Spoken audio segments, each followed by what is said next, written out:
एक समय की बात है। राजू और मोहन दो दोस्त थे। दोनों एक ही गांव में रहते थे और एक दूसरे पर बहुत विश्वास करते थे। वे हमेशा साथ रहते थे और मानते थे कि उनकी दोस्ती हर परीक्षा में खरी उतरेगी। एक दिन उन्होंने जंगल में घूमने का निर्णय लिया। दोनों सुबह सुबह निकल पड़े और जंगल के अंदर घूमने लगे। चलते चलते वे हंसी मजाक कर रहे थे कि अचानक एक भालू उनके सामने आ गया। भालू को देखकर राजू बहुत डर गया। उसकी आदत थी कि वह पहले अपनी जान बचाने के बारे में सोचता था। उसे सामने एक पेड़ दिखाई दिया और बिना कुछ सोचे समझे वह तेजी से पेड़ पर चढ़ गया।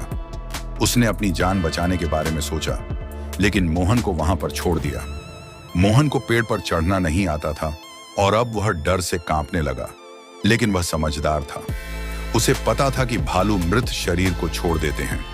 उसने तुरंत खुद को संभाला, जमीन पर लेट गया, अपनी सांसें रोक ली और ऐसा नाटक किया मानो वह मर चुका हो। भालू धीरे धीरे उसके पास आया और उसे सूंघने लगा।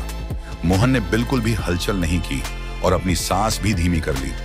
कुछ ही देर में भालू को लगा कि मोहन मर चुका है, तो वह उसे छोड़कर चला गया। जैसे ही भालू दूर गया, राजू पेड़ से नीचे उतरा और मोहन के पास आकर हंसते हुए बोला, भाई, भालू तुम्हारे कान में क्या कह रहा था? मोहन ने गहरी सांस लेते हुए कहा, भालू ने मुझे बताया कि सच्चा दोस्त वही होता है जो मुश्किल वक्त में साथ खड़ा रहे। यह कहकर मोहन ने राजू की ओर देखा और आगे बढ़ गया। अब उसे समझ आ गया था कि राजू सिर्फ अपनी जान बचाने के बारे में सोचता है, दोस्ती निभाने के बारे में नहीं। मोहन की बात राजू के दिल को छू गई। उसे अपनी गलती का एहसास हुआ। अब उसे समझ में आया कि दोस्ती सिर्फ हंसी मजाक करने तक सीमित नहीं होती, बल्कि मुश्किल समय में एक दूसरे का साथ निभाना भी जरूरी होता है।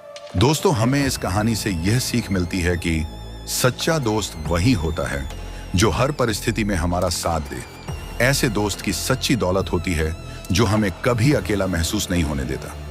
दोस्तों, अगर आपको हमारी कहानी पसंद आए तो हमारे चैनल को लाइक, कमेंट, अपने दोस्तों को शेयर और सब्सक्राइब जरूर करें ताकि आप तक अच्छी अच्छी कहानी पहुंचा सकूं।